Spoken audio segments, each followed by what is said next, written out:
علیمہ خان صاحبہ نے فرمایا ہے عمران خان صاحب سے ملاقات کے بعد کہ نواز شریف سے عمران خان کی ملاقات نہیں ہو سکتی، اور بانی پی ٹی آئی نے 10 محرم کے بعد تحریک کے آغاز کرنے کی ہدایت کی ہے۔ ایک طرف یہ بات ہے، دوسری طرف شاہ محمود قریشی، ڈاکٹر یاسمین راشد، عمر سرفراز چیمہ، میاں محمود رشید، اعجاز چودھری جیل میں ہیں۔ یہ بھی پارٹی سے وابستگی میں کوئی سوال نہیں ہے، وفاداری پہ کوئی شک نہیں ہے۔ وہ کہہ رہے ہیں کہ آگے بڑھنے کا ایک ہی راستہ ہے پی ٹی آئی کے لیے اور اس ملک کے لیے، مذاکرات اور مفاہمت۔ آپ کیا کہتے ہیں؟ آپ کس چیز کو سپورٹ کر رہے ہیں؟ بسم اللہ الرحمن الرحیم۔ پہلی بات یہ کہ تحریک انصاف ایک پولیٹیکل جماعت ہے۔ مذاکرات کے حوالے سے ہمارا بڑا واضح موقف رہا ہے کہ ہم مذاکرات چاہتی بھی ہیں، کرنا بھی چاہتے ہیں، اور کیوں کرنا چاہتے ہیں اس سوال کا جواب بھی ہم خود ہی بتا دیتے ہیں اکثر آپ جیسے پروگراموں میں، کہ ہم پاکستان کی بہتری کے لیے، پاکستان میں پولیٹیکل سٹیبلیٹی کے لیے، جب آپ کی پولیٹیکل سٹیبلیٹی آئے گی تو آپ کی اکنامیکل سٹیبلیٹی آئے گی، عام لوگوں، غریب لوگوں کے مسائل کے اوپر ہم بات کریں گے۔ آج آپ کا ٹاپک یہ ہونا چاہیے تھا کہ جو پچھلے دنوں 16-17 روپے پیٹرول مہنگا ہوا، لیوی ٹیکس جو لگا، 2 روپے 3 دن پہلے بجلی مہنگی ہوئی، اسی طرح گیس جو مہنگی ہوئی، اسی طرح دیگر جو روزمرہ کی اشیاء ہے وہ مہنگی ہوئی، لیکن چونکہ اس ٹائم پولیٹیکل سٹیبلیٹی ہے ہی نہیں، اس وجہ سے میڈیا کا بھی، آپ لوگوں کا بھی فیوریٹ ٹاپک جو ہے وہ مذاکرات ہے اور تحریک انصاف میں اختلافات ہے، چونکہ میڈیا کی بھی توجہ عام لوگوں کی مسائل کی طرف نہیں جا رہی۔ اور حالانکہ آج آپ کا ٹاپک یہ ہونا چاہیے تھا کہ تحریک انصاف کے دور حکومت میں پیٹرول کی پرائسز کیا تھی، اس دور میں پیٹرول کی پرائسز کیا ہے، انٹرنیشنلی اس ٹائم پرائسز کیا تھی، اور آج انٹرنیشنل پرائسز کیا ہے۔ تو ٹاپک ویسے یہ ہونا چاہیے تھا، لیکن ہم نے مذاکرات کے لیے ہاتھ بڑھایا، ہم بیٹھے حکومت کے ساتھ، ہم نے ان کے ساتھ نیگوشیٹ کیا۔ شاہ صاحب آپ کی بات، میں نے مشورہ آپ کا مان لیا، اور ہمارا آج کا ایڈیٹوریل اسی بات پہ ہوگا۔ آپ تھوڑی دیر آپ کے جو آپ کے ساتھ میری بات ہو رہی ہے، اس کے بعد جو ہمارا سیگمنٹ ایڈیٹوریل کا، اس میں ہم یہ بات کریں گے، اور ہم یہ مسائل اٹھاتے رہتے جو آپ نے جن کا ذکر کیا۔ لیکن جب حکومت سے ہم یہ بات کرتے ہیں نا، وہ کہتے ہیں کہ پی ٹی آئی کی حکومت کو 13 سال ہو گئے خیبر پختونخوا میں، اور 18 بچے، عورتیں جو وہاں سوات میں گئے تھے تفریح کرنے کے لیے، وہ دریا کے سراب میں بہہ گئے، اور پوری کی پوری خیبر پختونخوا حکومت ڈویژنل ہیڈ کوارٹر میں ان کو ریسکیو نہیں کروا سکی ایک لوہے کے رسے کے ذریعے۔ کیا جواب دیں ہم اس کا؟ دیکھیں، ایک یہ کہ جو خاندان، جو بچے یا اس میں جو خواتین شہید ہوئے ہیں یا فوت ہوئے ہیں، تو اس کی کوئی جسٹیفیکیشن نہیں ہے کہ جی اگر کسی کی قیمتی جان جائے اور ہم اس کو جسٹیفائی کرنا شروع کر دیں تو مورلی طور پہ بھی، مذہبی طور پہ اس کی کوئی جسٹیفیکیشن نہیں ہے۔ بالکل ریاست اس کی ذمہ دار ہے، خیبر پختونخوا حکومت اس کی ذمہ دار ہے، لیکن آپ اگر ٹروتھ دیکھیں، آپ حقیقت دیکھیں کہ دیکھیں ایک نیشنل ڈیزاسٹر ہے، جب ایک قدرتی آفت آتی ہے، جو ریسکیو کا ٹائم تھا وہ 7 سے 8 منٹ کے تھے، کہ 7-8 منٹ میں آپ نے ان لوگوں کو ریسکیو کرنا تھا۔ آپ خیبر پختونخوا میں کسی سے بھی جا کے پوچھ لیں کہ جو سب سے بہتر ادارہ ہے، جو سب سے پروفیشنل ادارہ ہے، جو سب سے زیادہ کام کرنے والا ادارہ ہے، اس میں آپ کو ریسکیو کا نام ٹاپ پہ ملے گا، کہ ریسکیو کی جو پرفارمنس ہے وہ ہمیشہ سے آؤٹ سٹینڈنگ رہی ہے۔ لیکن چونکہ یہ ایک نیشنل ڈیزاسٹر تھا، وہاں پہ کھڑے تھے، پانی آ گیا، اور سیلاب ایسے ایریا سے آیا کہ جہاں پہ اس ایریا میں بارش ہوئی تھی، لیکن اس ایریا میں بارش نہیں ہوئی تھی، لوگوں نے منع کیا کہ باہر آ جائے، پانی آ رہا ہے۔ تو میں اس ڈیبیٹ پہ نہیں جانا چاہتا۔ دیکھیں، نیشنل ڈیزاسٹر جدھر بھی ہو، ابھی آپ نے بلڈنگ کی بات کی، اگر بلڈنگ گری ہے 40-50 سال بعد وہ گری ہے تو یہ نیشنل ڈیزاسٹر، اس پہ آپ سوال نہیں اٹھا سکتے۔ ہاں، اگر ناقص مٹیریل کی وجہ سے یا کوئی انیگلٹی ہوئی ہے تو اس کے اوپر آپ سوال کریں۔ میری عرض سنیں، دیکھیں بلڈنگ گری ہے، یہ نیشنل ڈیزاسٹر نہیں ہے۔ سیلاب آیا نیشنل ڈیزاسٹر ہے۔ بلڈنگ اس لیے گری ہے کہ جو ادارہ ہے، جو دیکھنا ہے جس نے جا کے بلڈنگیں وہاں سندھ میں یا کراچی میں یا کسی بھی شہر، لاہور میں ہو، پشاور میں ہو، کہ وہ بلڈنگ کی میعاد کتنی ہو گئی ہے، گرنے والی ہے نہیں گرنے والی، یہ ایک ادارہ ہے پورا، اس نے بتانا ہوتا ہے، نشاندہی کرنی ہوتی ہے مانسون کے موسم میں خاص طور پہ۔ اور آپ نے جو بات کی، سوات کی، 7-8 منٹ نہیں، 1 گھنٹہ وہ لوگ وہاں پھنسے رہے، اور پیچھے جب آپ کے بارش ہوئی تھی تو ڈویژنل ہیڈ کوارٹر میں فرض سا پوری انتظامیہ کا، اور پھر وہ پہنچے ریسکیو والے تو ان کے پاس سامان نہیں تھا، اور جو دنیا کی بہترین یونیورسٹیز نے ریسرچ کی ہے انہوں نے یہ کہا کہ قدرتی آفات میں سب سے زیادہ نقصان غریب کا ہوتا ہے۔ آپ مجھے بتائیں، کبھی کوئی وزیر مشیر یا اس کی فیملی اس طرح کبھی سیلاب میں پھنسی ہے، یا اس طرح کسی پرانی بلڈنگ میں وہ آ کے کہیں، اللہ سب کی جانوں کی حفاظت کرے، لیکن ایسے کبھی واقعہ آپ نے سنا نہیں، سنا ہوگا نا؟ تو چلیں چھوڑیں اس کو، آگے بڑھتے ہیں۔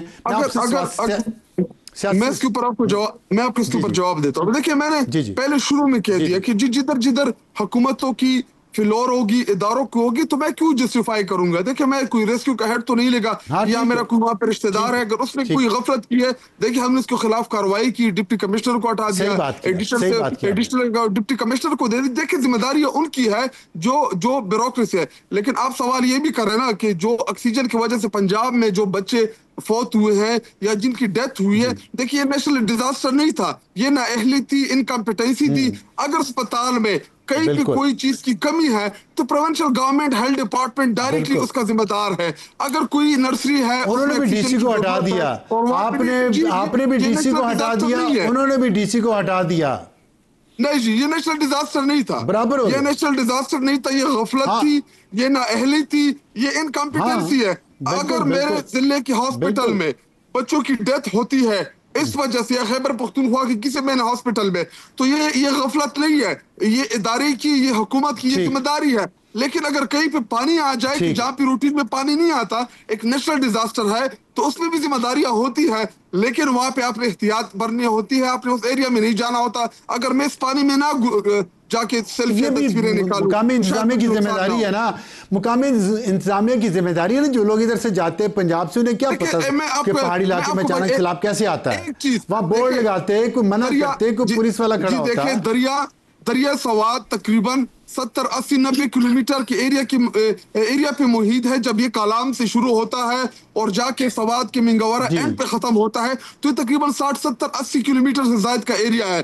تو نہ ہمارے پاس اتنے وسائل ہے اور نہ پاکستان ابھی اتنا خود کفیل ہے کہ آپ اس کے اوپر پروٹیکشن لگا دے. لیکن نہیں, وسائل بہت ہے آپ کے پاس, 13 سال سے حکومت ہے, اور آپ کے وزیر اعلیٰ کہتے ہیں کہ ہمارا بجٹ سرپلس ہے. تو پھر آپ ایسا کریں کہ وہاں باؤنڈری تھوڑی سی کے اوپر بھی آپ لگا دیں, اسی طرح 4 دریا جہلم کی کنارے بھی آپ لگا دیں, تو پھر تو آپ نے سب دریا کے اوپر پروٹیکشن لگانی ہوتی. دیکھیں کچھ چیزیں ایسی ہیں جو حقیقت ہے, اس کو ہم نے تسلیم کرنا ہوگا. ہم نے سیلف تدابیر بھی کرنی ہے, ہم نے خود کی پروٹیکشن خود بھی کرنی ہے. اگر وہاں پہ پانی بہر ہے اور میں جا کے بیچ پانی میں کھڑا ہو جاؤں, تو جی یہ عقل کی بات نہیں ہے. لیکن میں پھر بھی ان چیزوں کو جسٹیفائی نہیں کرتا. ریسکیو والے پہنچے تھے تو ان کے پاس کوئی رسیاں, کوئی کشتی تو ہوتی نا کم از کم.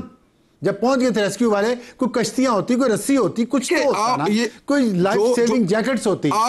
آپ دریا سوات اگر آپ وزٹ کریں, جب اس میں سیلابی ریلا گزرتا ہے, میں 1000 دفعہ وزٹ کیا ہے, میں اوشو سے لے کے تو میں نیچے تک دریا کا سارا دیکھا ہوا میں نے. مجھے اگر اس میں جی بڑے بڑے پتھر آتے ہیں, اس میں درخت کی کٹائیاں ہوتی ہے.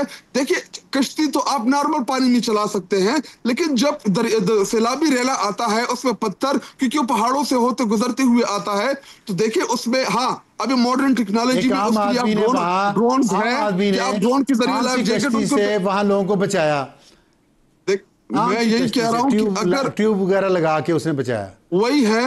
لیکن جس ایریا میں پتھر آتے ہیں وہاں پہ آپ ان کو وہاں سے سیف نہیں کر سکتے. لیکن ماڈرن ٹیکنالوجی ہے, میں نے چیف منسٹر کو بھی کہا ہے کہ جی ہم لائف جیکٹ بذریعہ ڈرون وہاں پہ ڈرون خرید لیں وہاں پہ, تاکہ آپ لائف جیکٹ کم از کم اگر کوئی پھنس جائے تو آپ ان کو دے سکتے ہیں. چائنا میں بھی یہ پریکٹس ہے, دیگر ممالک میں بھی یہ پریکٹس ہے. چھوٹی چھوٹی چیزوں کو مینج کرنے سے چیزیں بہتر ہو سکتی ہے. یہی تو مسئلہ ہے, یہی پرابلم. آپ کو بتانا پڑا چیف منسٹر کو. چیف منسٹر کو 13 سال میں نہیں پتا چلا, وہاں کی انتظامیہ کو 13 سال میں نہیں پتا چلا کہ یہ جو بات آپ کر رہے ہیں یہ تو عام ہے, پوری دنیا میں کر چکے ہوتے اب تک. میرا یہ سوال ہے, مجھ سے یہ بتا دیں کہ تحریک چلے گی, یا وہ جو شاہ محمود قریشی وغیرہ نے وہاں سے خط لکھا ہے کہ مفاہمت اور مذاکرات, تو کیا کرنا چاہیے آپ کے خیال میں پی ٹی آئی کو؟ دیکھیں میری ذاتی رائے یہی ہے کہ اگر ہم سے بات چیت ہوتی ہے تو ہمیں بات چیت کا دروازہ نہ پہلے ہم نے بند کیا نہ اب بند کیا. لیکن میرا آپ سے سوال ہے کہ جب ہم مذاکرات کے لیے گئے, انہی جماعتوں کے ساتھ ہم بیٹھے, ہم نے ان کے سامنے اپنی تجاویز رکھی, انہوں نے ہمیں بتایا, تو جب ہم نے ان کو کہا کہ جی ہم نے عمران خان صاحب کے ساتھ جا کے یہ چیزیں ان کے ساتھ ڈسکس کرنی ہے, تو پھر آپ نے دیکھا کہ ایک ملاقات ہماری نہیں کرا سکی یہ لوگ اڈیالہ میں. دیکھیں عمران خان صاحب ہمارے پارٹی کے سربراہ ہے, ہمارا لیڈر ہے, ہمارے فیصلوں کا اختیار انہی کے ساتھ ہے. اگر پارٹی کوئی فیصلہ کرتی ہے تو ان کی مشاورت, ان کی گائیڈنس ہمیں چاہیے ہوتی ہے. تو اگر اس وقت یہ اڈیالہ کا دروازہ کھول دیتے, ہماری ملاقاتیں کرا دیتے, تو آج وہ مذاکرات کسی بھی پازیٹیو سم میں جا چکے ہوتے. لیکن انہوں نے اس ٹائم انہوں نے ہماری ملاقات کرائی نہیں, ہم نے اپنے لیڈر کے ساتھ کچھ ڈسکس کیا نہیں. تو ان مذاکرات کی فیلور کی بھی تمام ذمہ داری حکومت کے اوپر عائد ہوتی ہے. ٹھیک, اب ہونے چاہیے کہ یا نہیں ہونے چاہیے؟ دیکھیں, اگر کوئی مؤثر مذاکرات جس کا کوئی رزلٹ آتا ہے تو بالکل ہونے چاہیے, ہمیں ویلکم بھی کرنا چاہیے, میں بھی ویلکم کرتا ہوں. ہمارے پولیٹیکل لوگ جو ہیں وہ بھی چاہتے ہیں کہ اس مسئلے کا کوئی بہتر حل نکلے. دیکھیں, عمران خان صاحب کو آپ مائنس نہیں کر سکتے, عمران خان صاحب کو ختم شد نہیں کر سکتے, عمران خان صاحب کے ساتھ 25 کروڑ عوام کھڑی ہے.